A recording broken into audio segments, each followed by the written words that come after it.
A snake came to my water trough on a hot, hot day, and I, in pajamas for the heat, to drink there. In the deep, strange-scented shade of the great dark carob tree, I came down the steps with my pitcher, and must stand and wait, for there he was at the trough before me. He reached down from a fissure in the earth wall in the gloom, and trailed his yellow-brown slackness soft-bellied down over the edge of the stone trough, and rested his throat upon the stone bottom. And where the water had dripped from the tap, in a small clearness, he sipped with his straight mouth, softly drank through his straight gums into his slack long body, silently. Someone was before me at my water trough, and I, like a second comer, waiting. He lifted his head from his drinking, as cattle do, and looked at me vaguely, as drinking cattle do, and flickered his two-forked tongue from his lips, and mused a moment, and stooped, and drank a little more, being earth-brown, earth-golden from the burning bowels of the earth on the day of Sicilian July, with Etna smoking. The voice of my education said to me he must be killed, for in Sicily the black, black snakes are innocent, the gold are venomous. And voices in me said, if you were a man, you would take a stick and break him now, and finish him off.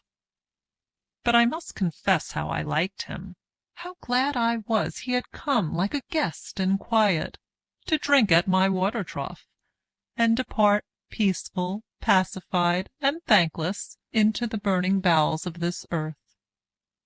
Was it cowardice that I dared not kill him? Was it perversity that I longed to talk to him? Was it humility to feel honored? I felt so honored. And yet those voices, if you were not afraid, you would kill him. And truly I was afraid. I was most afraid. But even so, honored still more, that he should seek my hospitality from out the dark door of the secret earth. He drank enough, and lifted his head dreamily, as one who has drunken, and flickered his tongue like a forked knight on the air, so black, seeming to lick his lips, and looked around like a god, unseeing into the air, and slowly turned his head, and slowly, very slowly, as if thrice a dream, proceeded to draw his slow length curving round and climb again the broken bank of my wall face.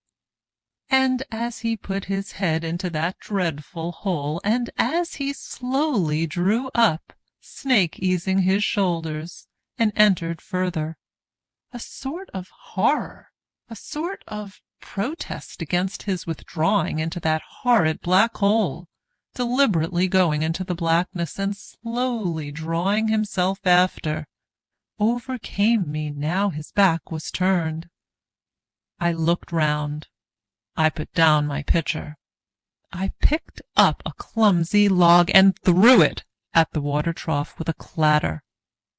I think it did not hit him, but suddenly that part of him that was left behind convulsed in undignified haste, writhed like lightning, and was gone into the black hole, the earth-lipped fissure into the wall front at which, in the intense still noon, I stared with fascination.